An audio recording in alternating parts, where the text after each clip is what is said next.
So with so much information, we're going to go ahead and dive in and get started. We're going to begin with our first speaker, who is Joanne Gaines, the president and co-founder of the board for Eastside Neighbors Network. Joanne, welcome.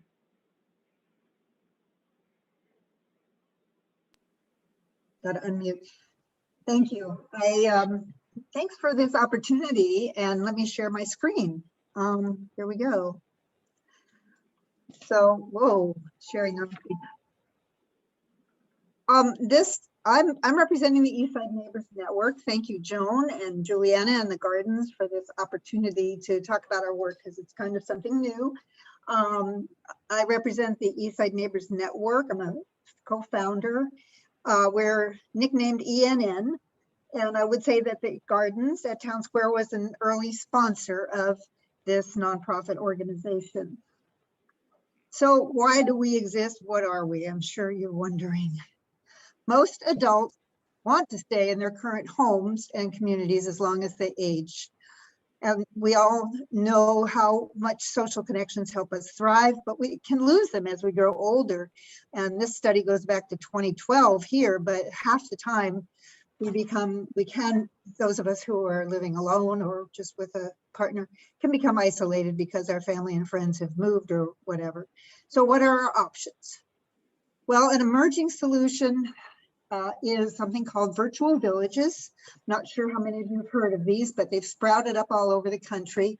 This map shows you some of the places that have villages. And as you can see, the Seattle area has 11, but the Eastside Neighbors Network is the only one on the east side. Like our sister villages throughout the country, our goal is to expand opportunities for social engagement and support for older adults as they age in their homes. And let's see, what we do to accomplish that is to match members with volunteers who provide services like transportation, which is an ever-present need as we get older and sometimes don't want to drive, doing errands, help around the house, even technology help. And all programs that we offer are in response to members' interests, and many are sponsored or developed by the members themselves. And membership brings the benefits of creating new sources of friendship. Now, these are pre-COVID pictures, as you can tell, but when COVID hit, we're a very adaptable bunch. So we all overcame our resistance to Zoom and became friends in boxes. All of our activities, everything. We went from monthly coffee chats at Tutabella to weekly chats on Zoom, and we talked about just about everything you can think of, from books, movies, travel, how we really feel, scams, exercising at home, and we played some games. So we have had a lot going on this past year in spite of the isolation. Celebrated our 3rd anniversary, and we lifted spirits by sending out, whoops, where's my little picture? There it is, sending out gift boxes in advance, where our volunteers and members put these together and we've distributed them to the people who are participating. And as you can see, when they were told to open the boxes, there was great delight and blowing of noisemakers all around. It was a lot of fun. Now, it's such a new concept that I thought the best way to introduce it would be to have some of our member volunteers share their experiences. And the first person I've invited to do so is Amy Ruggiero, who with her husband Frank has been a stalwart of the village since its very beginning. And Amy, I'm hoping that you are here so you can speak. I will unmute myself. Can you hear me? Yeah, yes, and I'll mute myself so you can. Okay. All right. Great, thanks. Am I supposed to be in the little box, a picture of me? No, you're not. Okay. Well, you are in the box if you're up, if depending on people's view. I'm going to stop sharing. I'm going to stop sharing my screen for now. Okay, that's great. Okay. And, if people choose speaker view, they will see you. Okay. Well, it's wonderful to be with you. My name is Amy Ruggiero. I'm 80 years old. I was a speech therapist in the Renton School District before I retired. And when my husband and I moved to Bellevue a few years ago, we started talking about how we would like to age in place and what kind of resources we would need and want. And we found out about the virtual village just being created. And so we were very interested and started becoming involved right away. When I think about ENN, it's sort of, I thought about it and how it fits with my values. One of the really important things in my life are connections and friendships. And ENN, before COVID, was a place where there were many groups that met and had activities and things that we were very interested in. So we joined those. And that was even strengthened more after COVID because we had a volunteer meditation teacher who used to meet with us in person once every 2 weeks. And now we meet every week and have really developed strong connections with these people. And we also have an art teacher who was here in Bellevue and then moved to California and continues to teach us every week. No, that's every other week, actually. So the friendship and connections has been a really important part to me. The other thing that I was thinking about was how grateful I am. I can't even imagine what it would have been like to be in such social isolation without ENN and all the connections. And at first being online seemed a little strange, and then it seemed like a beautiful gift to be able to be together and not have that sense of isolation and have somebody who really cared about us. The third thing I thought about was just how much I love to learn, and art was something I was very interested in. And so we have this wonderful woman who spends hours preparing for us and giving us things to look at ahead of time, and then having really lively discussions about art. And I think we're all kind of looking forward to going to a museum at some time and checking out how we remember what we've learned and putting it to use. The last thing I wanted to talk about was there are many volunteer opportunities with ENN, from helping people with the grocery shop or with their garden, or lifting something heavy or moving something. And one of the ones that came up for us was there was a opportunity to help somebody put together a book for their son for his 30th birthday. And it was put together by a woman who was blind, Karen Strudwick, and she needed help navigating ancestry.com online because her reader does not work for that. So we started that. We met in person one time in March before COVID. And the rest of the time, we must have worked with her, I think, 2 or 3 times a week for 2 or 3 hours each time, and putting together this amazing book about her history of her family from Jamaica. And working with her was such a rich experience. And I think we developed a close friendship, but also learned a lot about ancestry. And that was something that really helped us, I think, pass the time, was creative. And like I said, we developed a great friendship. So those are just some of the ways that I think ENN has really increased our happiness and our connection with people during this time. So thank you very much. Thanks. Thank you. Thank you, Amy. Our next person who's going to share is Pat Room, who some of you may know as a master gardener in the city of Bellevue. And Pat, please unmute yourself and let's hear your story. Hi, I'm Pat Room, and I met Joanne 3 years ago, I think. I can't remember quite why, but anyhow, I was in need of friends. My husband had just died, and I'd care for him for 4 years, so I was out of the loop. Besides which, I've got so old now, so so many of my old friends are no longer around. So I needed something. Then I met Joanne, and I joined in with the coffees on the afternoons, and met lots of interesting people who I've followed through. The one person who's been absolutely wonderful as a friend I met, I was giving a garden tour because I'm a gardener, and this friend Angelina, she said to me, "You know, I love to weed." So I said, "When can you come?" And she's been coming for 2 whole years, once a week.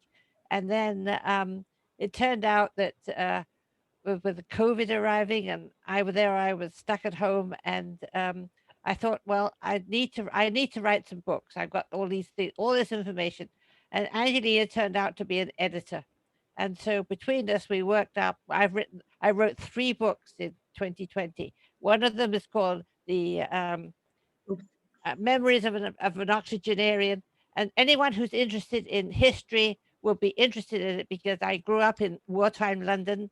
I became a immigrant, came to Seattle in 1958, and I'm telling you what it looked like in 58. It was a very small town. And then I moved to Bellevue in 64, and we built our house then. And I've been living in that house since 1694. I'm the sole survivor of the neighborhood. I mean, all the houses have been pulled down, never mind all the people leaving. So I was in need, I really was in need of help. And so I enjoyed the Christmas meetings. We cut one at a time early before COVID, and I kept on saying, "I know you," and I'd look at people and they say, "Well, yeah," and we'd known each other well 30 years before, and both forgotten the other person's name. But it was wonderful to meet up with people you did know. Then I've been writing occasional things in the Eastside Neighbors Network newsletter on gardening, helping people trying to work out what they're doing. My other books were for gardening books. I just show you is Legacy of a Passionate Gardener. And I've just written a children's book, which if you've got grandchildren from 10 to 14 will love this book. It's how you can be an horticulturalist. Now, oh, sorry, go ahead.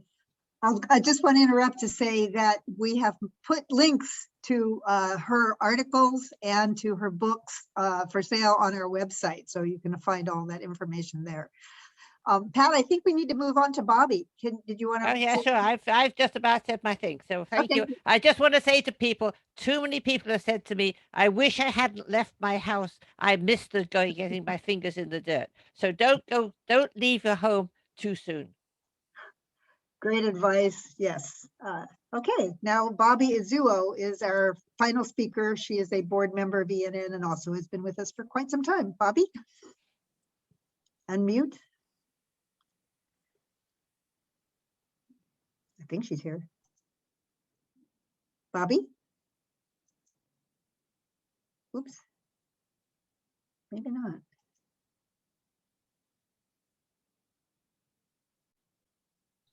Bobby. Yes, I'm here. Oh, good. Thank you.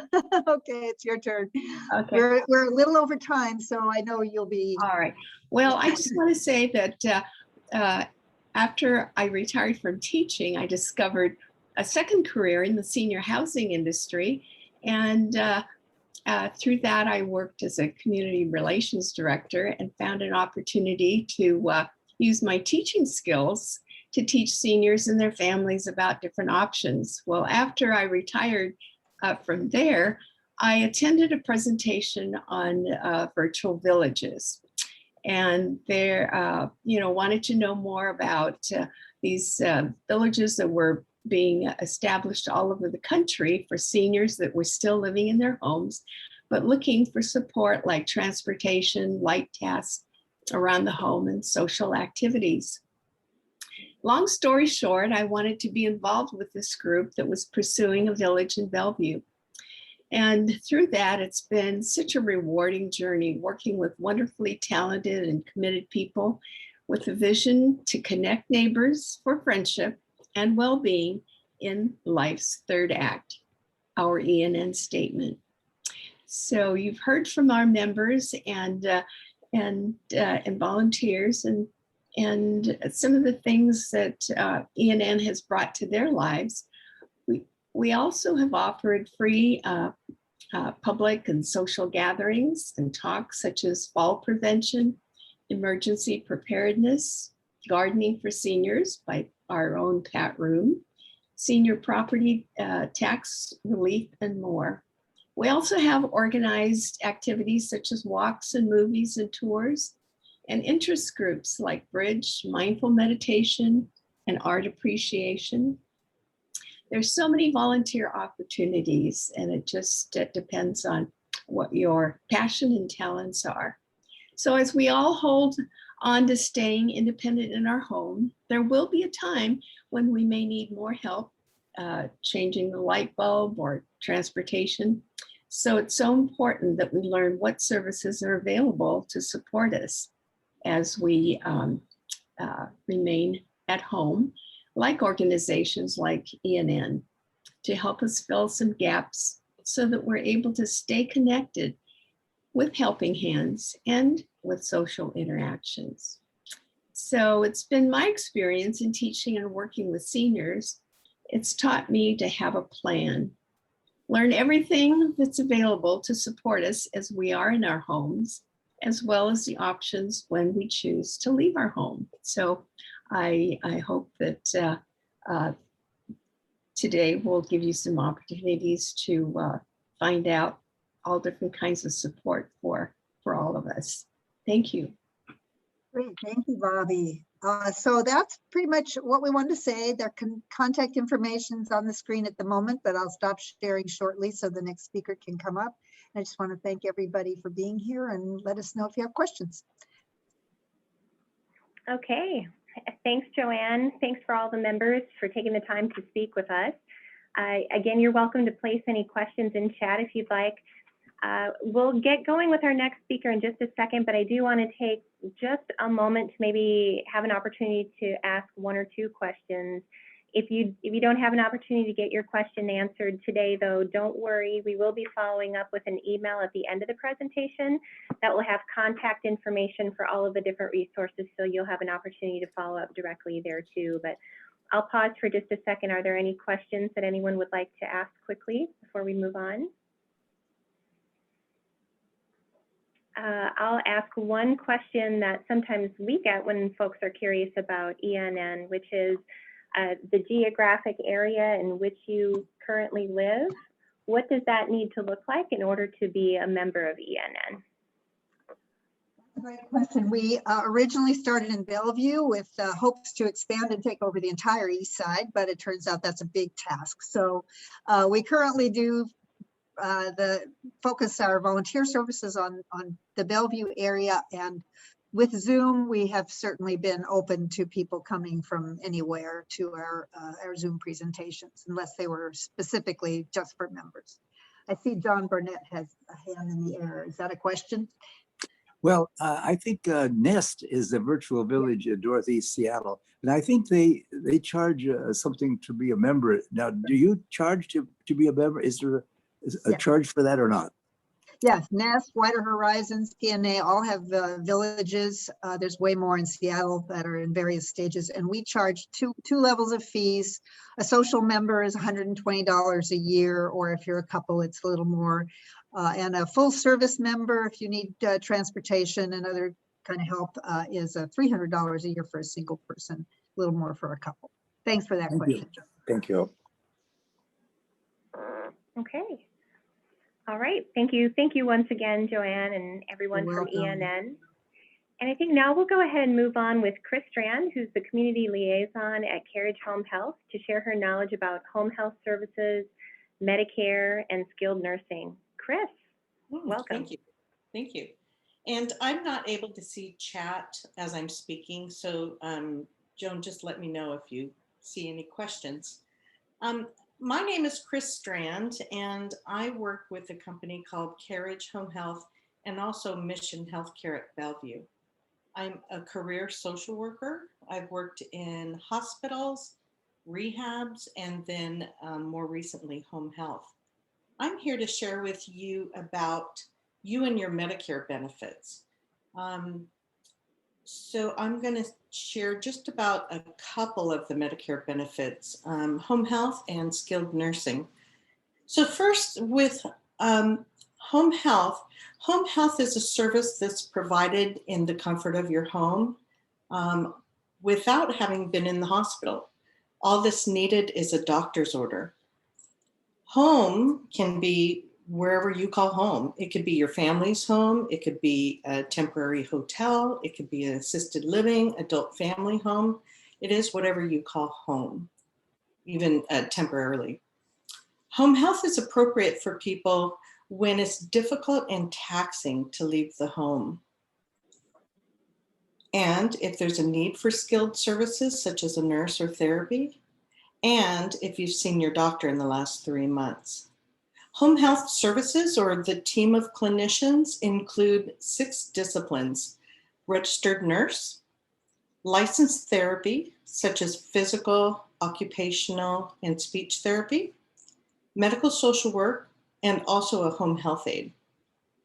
Now, nurses, home health nurses, assist people with helping teach how to manage perhaps a new diagnosis. They can help stabilize chronic illnesses and also treat wounds, as a few examples.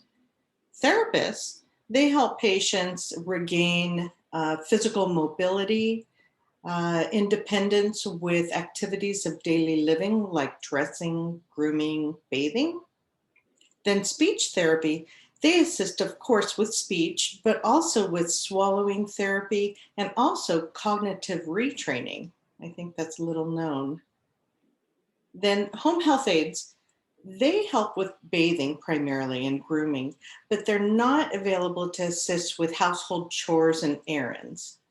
Medical social work is also the last team member, and they assist with helping folks get needed resources in their home and or counseling for depression, grief, adjustment, etc. So home health services are intermittent, meaning they come to the home about 1 hour treatment, maybe 2-3 times a week, and that's per clinician. So some people might have a nurse a couple times a week and then a physical therapist 3 times a week, and even more if they have additional needs. These services are ordered for patients often when at a doctor's appointment, or if people leave the hospital or rehab setting. These services can be ordered just by asking, though. I think this is little known, and I believe home health is underutilized. Just calling your doctor, your family can, or your assisted living nurse can call your doctor and ask, let's say, a request for physical therapy because maybe you had the flu recently and you're holding on to furniture while walking for stability. Well, that's kind of a time to be asking the doctor, may I have home health? And then the doctor would send orders to an agency, and then the home health nurse or therapist would call you to schedule an appointment. Home health is for people, though, who are homebound, and that's important. Homebound doesn't mean permanently homebound. It means it's difficult and taxing to leave the home. People still do leave the home for religious activities, for special occasions like weddings, graduations, special events, hair appointments. People can leave the home for medical appointments, to go get pharmaceuticals, necessities. People who live in assisted livings, they're allowed to still go to the dining room for meals or to in-house activities. So homebound just means it's difficult and taxing to leave the home, and it does take considerable effort. Now, home health is ordered for people discharging from the hospital, discharging from a skilled nursing rehab, people who may have had a change in condition or a new health problem, people who have new unstable walking, folks who've had recent or frequent falls, perhaps new skin issues or wound care, recovering from a recent illness.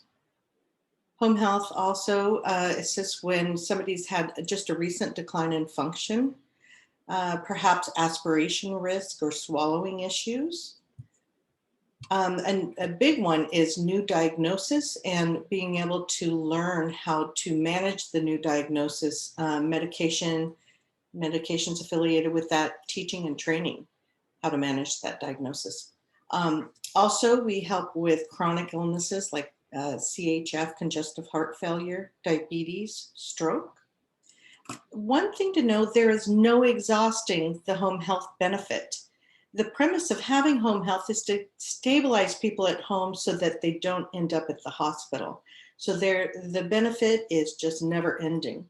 I recall when I first started with home health about 13 years ago, we had a patient who lived in an assisted living, and we had him on services for over a year and a half. It took that long to heal his wounds. So, we were able to stabilize that patient. It did take quite a long time, but there is no exhausting a home health benefit. I'm going to backtrack a little bit. I'm talking about Medicare benefits, but I do want you to know Medicare replacement plans and private insurances often mimic the same Medicare benefits. It's just if you've signed up for these things, there may be different copays and deductibles depending on the plans you personally chose. But all of us have home health benefits and then skilled nursing benefits that I'll be talking about.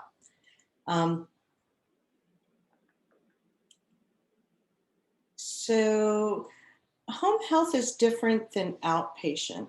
Home health is we bring the services to you in the home because it's difficult for you to leave the home. But the alternative is outpatient, and I'm sure many of you have heard of that. That's where you go to have physical occupational therapy, let's say in a clinic or a doctor's office, or even some assisted livings have an outpatient clinic there. The differences of those is it difficult for you to leave the home, or is it easy to leave the home? If you're driving and going out to fun activities like the casino every week, wouldn't we wish, right? Post-COVID.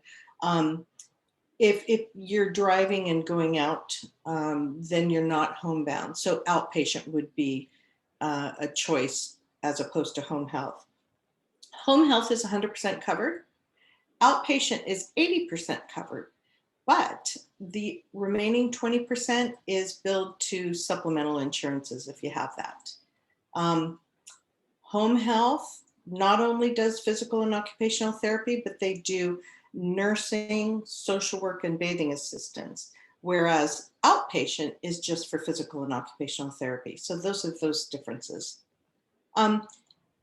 I work for CareAge Home Health, but we're not the only agency that provides home health. You may have heard of companies like Evergreen Home Health, Providence Home Health, Klein Galland, just to name a few of those. If you know of anybody that you think could benefit from this or have had a new decline, please share with them the information, because they can just call their doctor and see if they're eligible to have this service in their home. So now I'm going to skip ahead to skilled nursing benefits, or Medicare, they call it SNF benefits. Our skilled nursing benefits pay for rehabilitation post-hospital stay. So when someone has residual needs for a nurse and or therapy following a hospitalization, the benefit can cover up to 100 days in a rehab. Now, 100 days just isn't given. It needs to be appropriate. So when people are participating, let's say in physical therapy, occupational therapy, as long as they're making progress, they're eligible to stay in the skilled nursing facility. I think an average length of stay is about 14 days, but the benefit does cover up to 100. What's little known about this rehab benefit is that, folks will go home and maybe they went home too soon and they see a decline in their function and realize, oh gosh, am I eligible to go back in? Well, what's little known is people can return back into a rehab and resume where they left off, bypassing the hospital, if they still have a need for further skilled care, meaning a nurse and or physical therapy. So let's say I was in for a hip replacement in the hospital and I didn't recover quick enough and I needed to go to a rehab unit. So I go into and I'm sorry, I'm using rehab unit interchangeably with skilled, but it's one of the same. If I went into a rehab unit for my hip replacement and I'm there about 32 days, and I go home and I realize, oh my goodness, I'm not able to get up and walk all the way to the bathroom, go to the kitchen to make my meals, go to the mailbox, walk to go get my phone, etc. I can call the rehab and see if I can get readmitted within 30 days of my discharge. And then I would resume, let's say on day, I think I said 32, right? I would resume on day 33 of my 100-day Medicare allotment to me. So that's something that is little known that I hope you can share if you ever see anybody that has been in rehab and isn't fully recovered or could benefit from a second stay. So private insurance and HMOs in regard to skilled nursing facility benefits, they're contracted with specific skilled nursing facilities, also with home health. So every rehab and every home health has specific contracts with insurances. And so if any of us were to get a referral of an appropriate client and we realize they're not, we're not in network with their insurance, we would make recommendations of what choices you do have, which agencies you can go to, or what skilled nursing facility benefits. So oftentimes social work or case management will help you know which facilities and or home health agencies are in network for you. So that is my talk, and I welcome any questions and answers. And I hope I didn't confuse anybody, but provide useful information for you. Okay, thank you, Chris. So we will pause for a second to allow for opportunities for questions. If you do have a question, you can unmute your mic for the question, maybe raise your hand so we can see your intent to ask that question. And then after, just put your mic on mute again. While you're thinking of that question or putting a question in chat, I have a question for Chris. So when you are, say, finished with your skilled nursing rehab and you return home and you have outpatient services, is there a limit to that coverage? To the outpatient services? No, there's not a limit. There used to be a limit a couple of years ago, but Medicare did away with that because, of course, providing services alternately from the hospital is certainly cheaper than ending up back in the hospital. So there is no limit any longer for outpatient services. Okay, thank you. Mm-hmm. There is a question that came in under chat. Oh, I think we covered that one. Does anybody else have any other questions before we move on to Pam? Okay. Hey. All right. Thank you, Chris. And again, if you think of other questions, feel free to send them in chat and we'll circle back to those. So next we'll have Pam Stone, our Regional Business Development Manager for Family Resource Home Care, to discuss what services are offered through home care and maybe how this is different than what you might find in home health, as Chris just described. Pam, welcome. Okay, thank you. Thank you, everyone. So I've worked with Family Resource, which is a licensed home care agency through the Department of Health. I'm in my 13th year, and it's my joy and passion to help people understand the benefits of in-home care and the related supportive services that are offered. And it's all about helping people thrive in their home setting, wherever that may be. And it is supportive care provided by a professional licensed caregiver. And I'm going to share my screen to start. Hopefully my slideshow will come up here. Do you see this yet? I'm sorry. Okay, I think it's coming up now. Looks good, Pam. Okay, can you see everything? Okay. And I also am talking about lots of home care. There's over 200 agencies throughout Washington State that provide custodial care services that I'm going to talk about. But I do represent Family Resource Home Care. And skip over here. Okay, and I got to hide my little view here so I can see my notes. So home care is one of the most requested services in our society today, and it's all about maintaining quality of life in the place where someone calls home. So you can live in a retirement community, in an apartment or condominium, wherever that place is, that is your home. And this slide highlights some of the differences between home health and home care. Sometimes those words are used interchangeably, but they mean different things. And you can be receiving home health at the same time of home care. And you can also be using the volunteer services from Eastside Neighborhood Network. So we work kind of across all lines. So like Chris said, the home health benefits are physician ordered, they're time limited, and you know, it doesn't last forever, but it is an underused benefit, and I highly recommend people call their doctors to get this home health benefit because you've paid in for it through all these years through Medicare. So in contrast, home care, featured on the right, provides for the daily non-medical needs of people, and it is delivered one-on-one by a caregiver employed by the home care agency. It is paid for privately out of pocket or by long-term care insurance, or if you have a veteran's benefit, this will pay for our services. Typically, the client sets the schedule, and it ranges from a 2-hour minimum up to round-the-clock 24 live-in care. So I wanted to give you some different options for bringing home care in. You can hire a friend or a neighbor. You can go online and hire somebody through a registry and our employment agency, or you can put an ad in yourself on Craigslist and hire someone privately. The alternative, of course, is to work with an accredited home care agency licensed by the Washington State Department of Health, like Family Resource and many others of us home care agencies.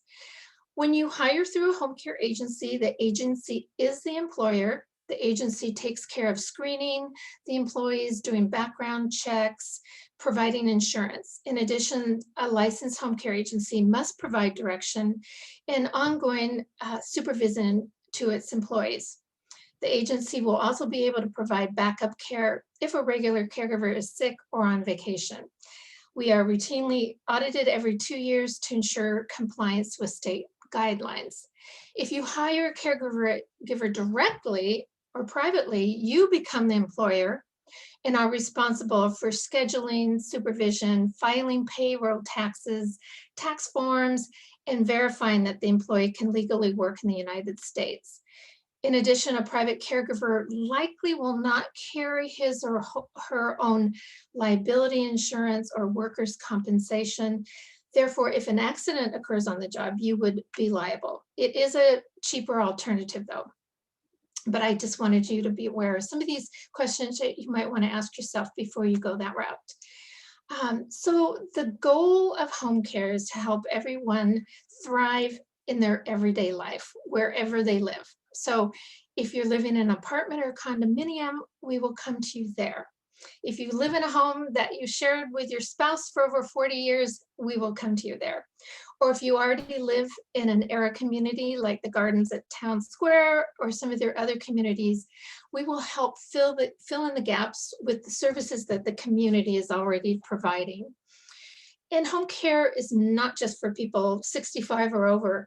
We help a lot of younger adults in their 40s who need help recovering from surgery or having a difficult time with a disability or need social companionship to avoid depression and ensure psychological well-being.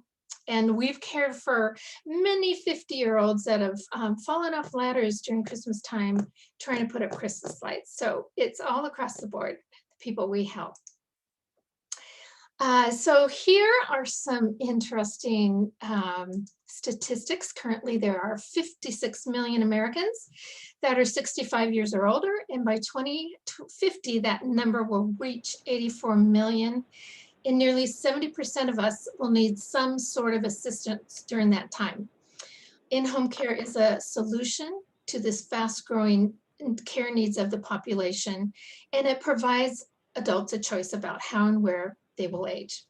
People receiving home care generally need fewer trips to doctors and hospitals, and as a result, home care reduces overall healthcare costs while also creating jobs in a new and growing sector, and we employ lots of people.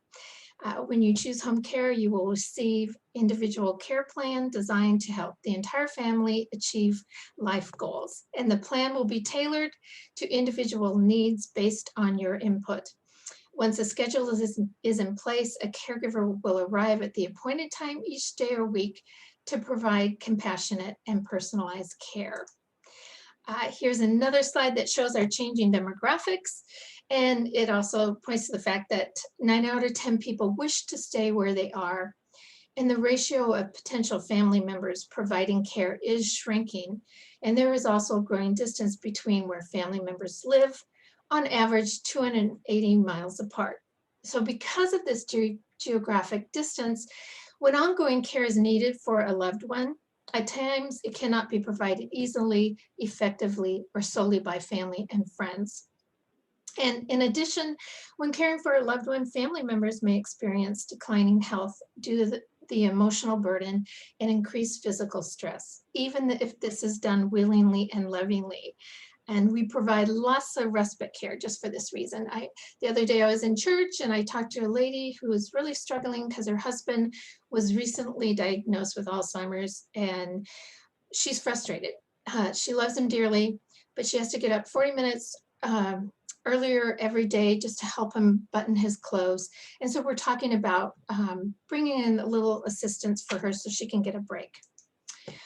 So if you're worried about your loved one's safety and well-being, home care is a good place to start. We will provide companionship to those you love, help with personal hygiene, cleaning, cooking, and other daily activities. All caregivers employed by Family Resource are personable, extremely knowledgeable, ready to help, and professionally trained. To get started, we send a client care supervisor totally free with no obligation to you for an in-home initial assessment. We will discuss your needs and the services we provide to truly get you on the right path to comfort and peace of mind. And our staff is always here to help, available 24/7, including weekends and holidays. And this is across the board for home care agencies. So who is providing the care? You should feel safe and comfortable with your caregiver. And our foundation as a company relies on our caregivers. They are licensed, bonded, and insured, and we take full responsibility for supervision and scheduling. We hire skilled people and compassionate people who are committed to excellence. Someone you would feel comfortable about taking care of your loved one. They're certified nursing assistants and complete continuing education every year. And we have a compliance officer at my company that makes sure all caregivers are up to date with all of their continuing education. And nothing, however, can substitute for experience. Our caregivers stay with us for a long time because they are supported and respected. Here's pictures of real caregivers of our, actual caregivers of ours and clients that we've had over the years. And Polly above looks forward to her caregiver, Molly, who comes in daily to help her get herself dressed in the morning and bathe, and then they go out and do activities together. Walter, featured below with his caregiver putting on his TED hose, he actually lives in assisted living, and we provide just a little extra assistance for him, and they laugh a lot. So just because an illness or old age enters the door of your life doesn't mean that joy and laughter leave through another. So when is the right time to bring in a caregiver? Well, here are a few indicators that help is needed. Personal hygiene is one of the first indicators. Someone that has unkept clothes, dirty hair, personal appearance is not what it used to be, especially if they used to take really good care of themselves. Not eating, weight loss, spoiled food in the fridge, a new diagnosis, and one that you did not want to hear. You may be depressed, lose interest in hobbies and activities. And we can bring joy back into people's lives who are depressed, not remembering what day it is or if you took your medication or not. Now, all of us have bouts of forgetfulness, pardon me, but if it goes on and on and on, that might be an indicator that a little help might be needed. If you have difficulty ambulating around the house or getting any sort of exercise, it might be time to bring in a caregiver. Most of all, we preserve people's dignity when they do have trouble with everyday tasks. So home care is a partner in care with home health, assisted and independent living communities, and we also support the good work that Eastside Neighborhood Network does. We are entering a new healthcare era defined by the need to deliver services in a more integrated, collaborative, and efficient way. So we want to focus on the person wherever they live, and that's what we do. And we're happy to help in any way. My contact information is here. I'm always available to talk. And if you want to check out the Washington Association of Home Care, I've given you that address as well. So I'll stop sharing here. Okay, thank you, Pam. Again, this would be a good opportunity to ask questions. You're welcome to unmute your mic at this time if you'd like. While everyone is thinking about doing that, Pam, I've got a question or two for you. With payment options for home care, what does that look like? So typically it's paid out of pocket at this point. Medicare, unless you're on a COPS program, which you have to be income qualified, they will provide home care assistance. But typically it's paid for out of pocket. If you're a veteran, the Veterans Administration has a benefit for home care. The future Medicare supplement plans will provide a benefit for this. It's not across the board yet, but we're very hopeful in the coming year that this will be one of the benefits that people can tap into to pay for our services. Okay. And is there a contract required or for any minimum amount of time, if so? No, you sign a document that allows us to come into your home and provide services, but you're not locked into any daily, weekly contract. You can end it. We request 24 hours notice, but it's just a consent and service agreement that we have between our caregiver, our company, and the client we serve. Okay, I think we have a question from John. Yes, thank you. Pam, if you wouldn't mind, could you put that last slide up again of your organization, the information on it? Okay. So I could take a picture of that. It was real quick. Oh, I'm so sorry. Let's see if I can do this again. Thank you so much. We'll also be sending out contact information for all of our resources as a follow-up email too. I see Pam's pulling it up. Yeah, thank you. Yeah, so you get that? But yeah, Joan will be sending out some extra information for you. Okay. Yeah, thank you so much. Yeah, you bet. Any other questions before we move on to our last speaker? Okay, I think it's time. Oh, we have one from Stephanie. Yes, Stephanie? If you can unmute your mic. You're working on it. We'll pause for a moment. Give you a second. There we go. I was just wondering if you sign up for your services and then decide you want to take the caregiver private, is there some kind of penalty? You do, yes. Well, no, I shouldn't say it's not a penalty, but you can hire our caregivers privately, and there is a cost involved. And I but was that sued for $50,000 for trying to do that. And oh no, I've not heard of that. That's a little bit unreasonable. Yeah, but if you want to talk further about that, we can. No, we can I'm just curious. Yeah, yeah. It didn't happen, but Okay. It was a threat. That seems very unreasonable. Okay, just wondering if that was standard. No, that's not that standard. kind of thing. Yeah, people do. Sometimes they do want our caregivers to work for them privately, and that is an option, definitely. Oh, okay. Thank you. All right, thank you. All right, so we're going to move on to our last speaker today, and that is Tina Hall, Business Development Manager for Era Living, who will give us a quick overview of the various types of senior housing options. Welcome, Tina. Thank you very much, everyone. And give me just a quick second, and I will share my screen as well. Let's see, I'm going to pull this up, go to Okay, so we don't have a lot of time left and I want to respect your time. So I'm going to go through this fairly quickly. But I think that Joan can send out copies of slides and make sure that if you do miss anything, we can get that information into your hands. I'm going to go through a number of different types of communities, starting with age-restricted community, which is just what it sounds like. This is a housing development for people who are 55 years old or older. It could be gated or secured. And so you can either rent or you might buy if it's a housing development. With an age-restricted community, usually your community and your yard maintenance is included. Sometimes there are transportation services included, as well as activities and outings and that sort of thing. But that's going to vary from community to community. With an age-restricted community, there are no meals or housekeeping services, and very, very rarely are you going to have your utilities included. But in some cases you might. It's worth asking. And then the other thing with an age-restricted community is there is no personal care or health management services available within an age-restricted community. And if you did want that, you would work with someone like Family Resource to bring in home care on your own for something like that.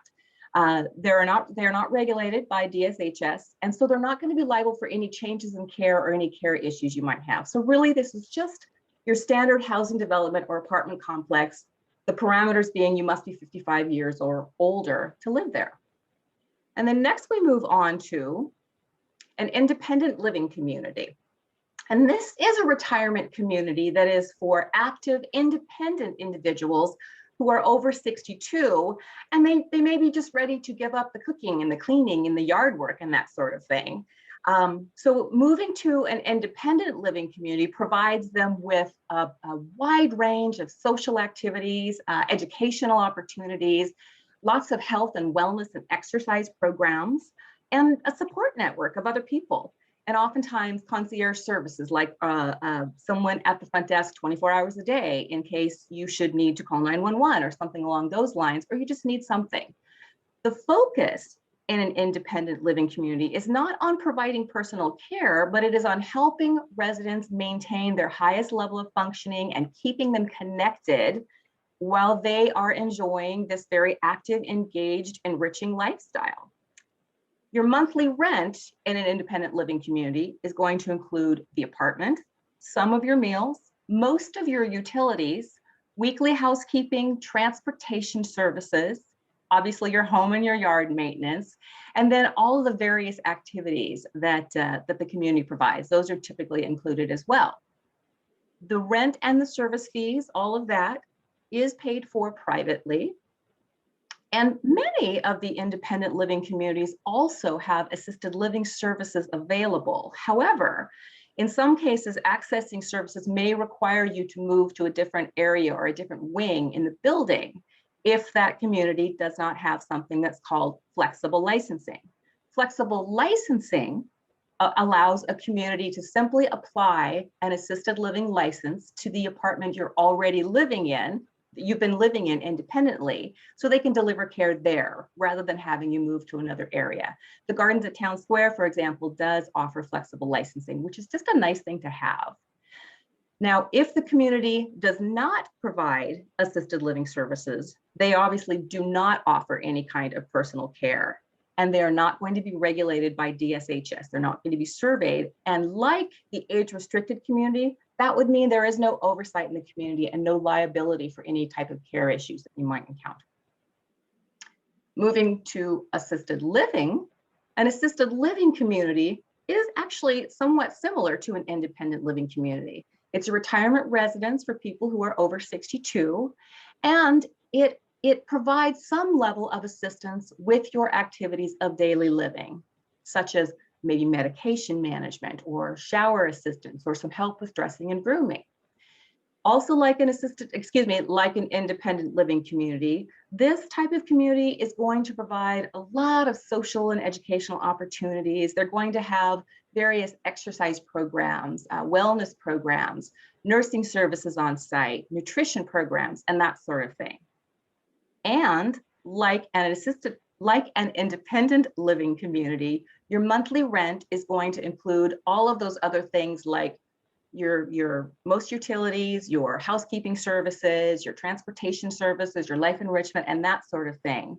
And of course, with an assisted living community, they provide all of your meals. Your care plan at an assisted living community, however, is a separate cost. And this care plan is created based on a nursing assessment that is done before you move in. And the cost of your care plan is going to be based on the complexity of your needs. So a nurse will walk through all of your needs and then based on your needs, design a care plan. The more complex your care plan is, the more costly that care plan is going to be. Assisted living communities are typically paid for privately, although many assisted living communities also do accept long-term care insurance as a form of payment, or there are some veterans benefits that will also help pay for assisted living. Some assisted living communities also do accept Medicaid, but you'll find that it is very rare in urban areas in particular. And those that do typically do have a time period where you must pay privately for a number of years. And then finally, with assisted living communities, they do have to adhere very strictly to laws that have been determined for how they operate. And the Department of Social and Health Services does inspect each assisted living community every year to in fact verify that they are following the rules and that they are keeping people safe and respecting their dignity. And one of the things that I do recommend is if you are looking into an assisted living community, be sure to ask for a copy of their most recent survey and just find out how they are doing. If you see a lot of problems, that's probably a red flag that you may not want to continue with that particular community. I know I'm going rather quickly, so bear with me. Let's see, we're going to move to secured memory care communities. Now, a secured memory care community is a retirement community, or sometimes it's a dedicated area within an assisted living community that is specifically for individuals that have a mid to late stage of cognitive decline or dementia. And they must then have some level of monitoring and assistance available at all times. The secured memory care communities provide appropriate activities, specialized exercise and nutrition programs, and a higher caregiver ratio to your resident count, and higher levels of monitoring and caregiver interaction, in addition to a secure environment that has coded exits. Monthly rent in a secured memory care community, it's going to include all of your meals, housekeeping, your transportation, and activities that are appropriate to wherever you are with your cognitive and your physical abilities. Your care plan, as with an assisted living community, is an additional cost. And typically you'll find that your care plan cost in secured memory care is a little bit higher, or sometimes a lot higher than it would be in assisted living due to those higher caregiver ratios, but also because there really is an expectation that you probably do have more complex needs in a secured living environment, secured memory care environment. Secured memory care must be paid for privately or by long-term care insurance, and very few memory care communities accept Medicaid, although some do. Typically, not many within urban areas do. And if they do, there is usually a period of time where you must pay privately for a number of years. Sometimes you'll find secure memory care neighborhoods in assisted living communities, such as the Terraces neighborhood there at the Gardens at Town Square, although not all assisted living communities do offer secured memory care within their building. And you can also find standalone memory care communities as well.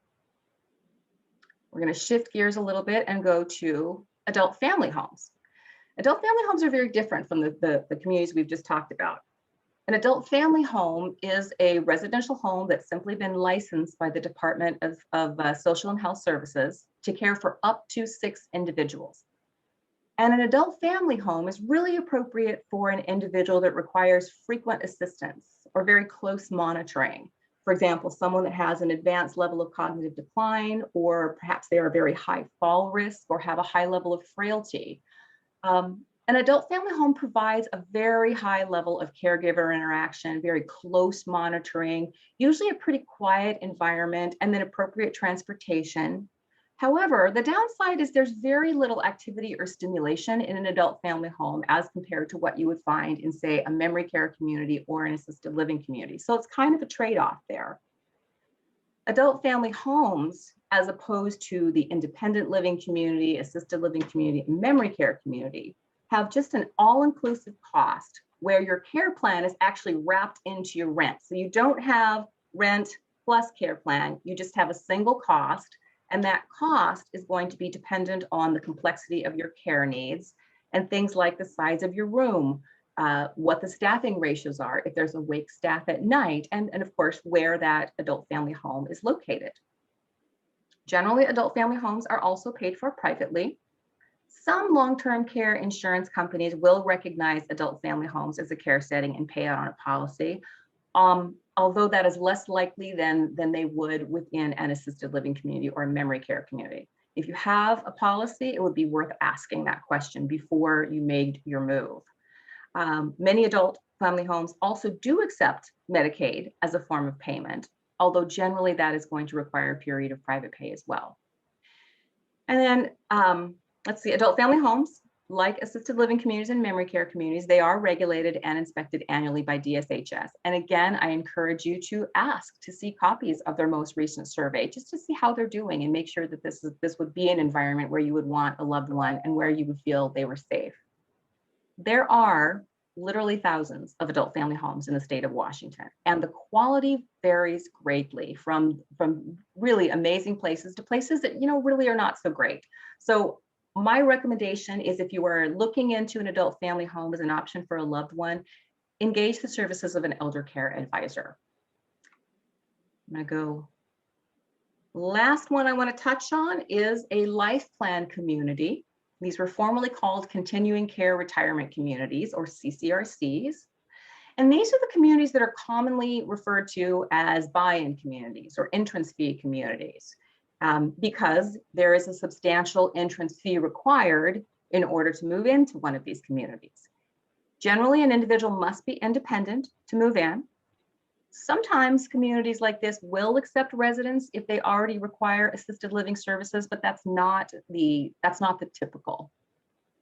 Usually, the life plan community is going to provide all levels of care. So they're going to have independent living services, assisted living services, memory care, and skilled nursing all on the same campus. These are often a luxury model. And traditionally, within a life plan community, as your needs change, you must move from the independent segment of the building to the assisted living segment to the memory care, et cetera, unless that community offers flex licensing. Flexible licensing is really not that common in life plan communities. You'll find that flexible licensing is more readily available in independent living and assisted living communities than typically is in a life plan community. There are multiple different models of CCRCs, and therefore multiple different models of payment, different types of entrance fee. In some cases, your entrance fees are refundable, and in some cases, they're not. We could talk about this type of community probably for an hour, because there is a lot to know about them. And sometimes these communities are a wonderful fit. For other people, they're really not. They're probably not the best fit if you don't plan on living in a community for a number of years. And my recommendation would be, if you are considering a CCRC, ask a lot of questions. If you have a financial advisor or a care team, take a copy of the paperwork to the financial advisor and just have them review it and become familiar with what their policies are, what their refund policies are, and that sort of thing before you make a decision, because it is a big commitment.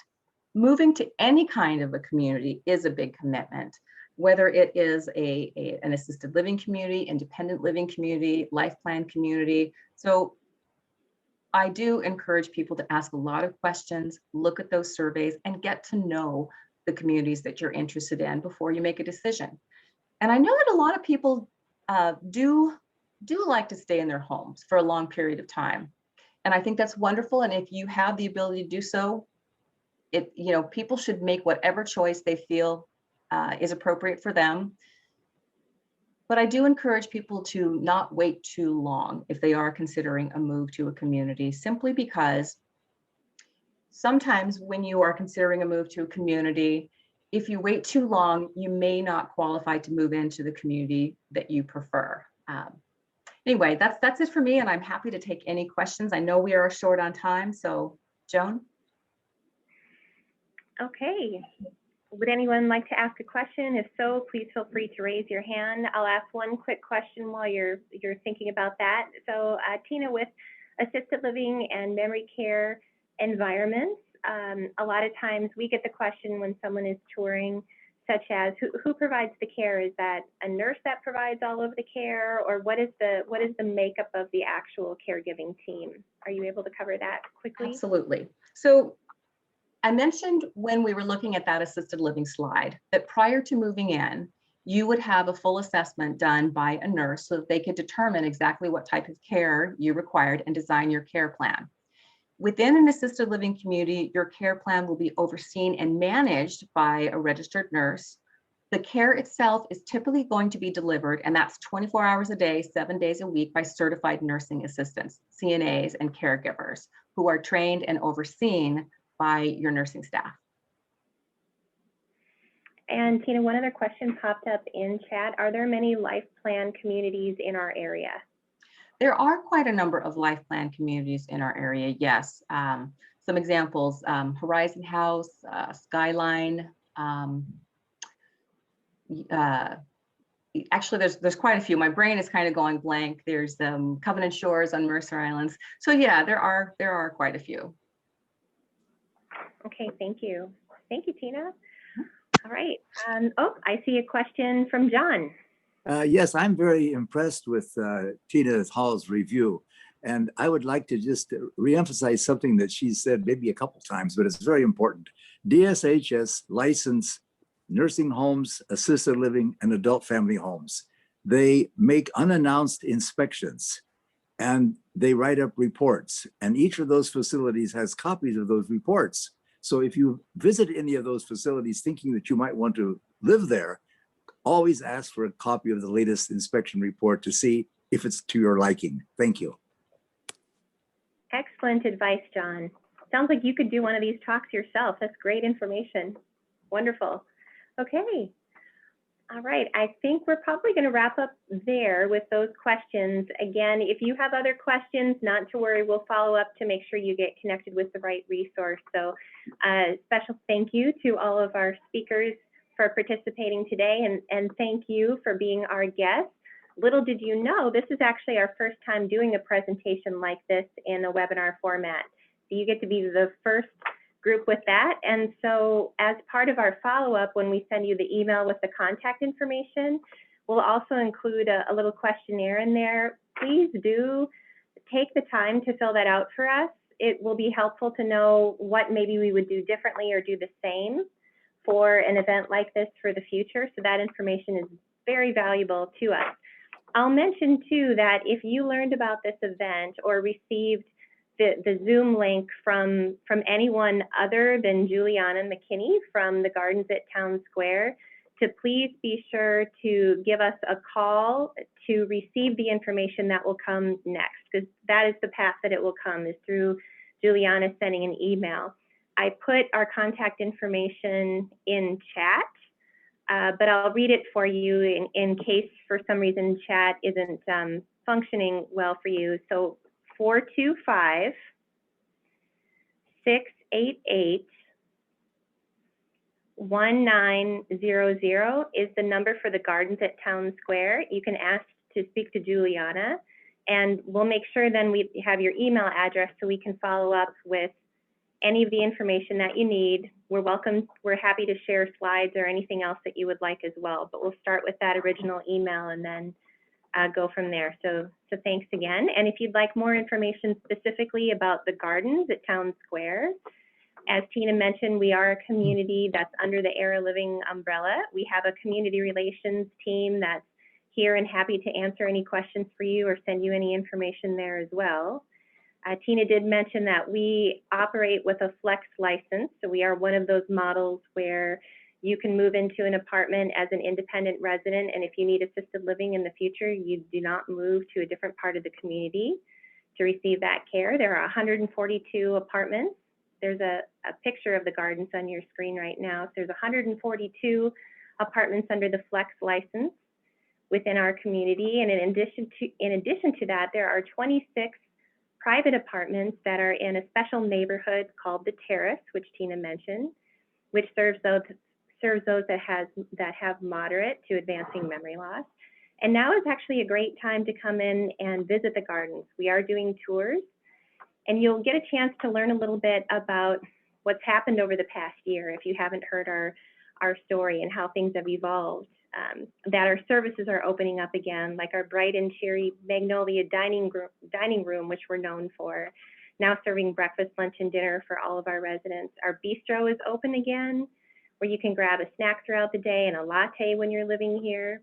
There are daily life enrichment opportunities once again, like book clubs, walking groups, travel logs, beer tasting that happened yesterday, fitness classes, and much more. So thanks again for attending. It was really wonderful to have you all here. Watch for that email next. Otherwise, the number is on your screen right now as well, the 425-688-1900. So please feel free to give us a call again to make sure that we have your email address so we can follow up with this important information. All right, that's going to wrap it up for today. So thanks again, everyone. Have a wonderful day. Thank you so much. It's really great.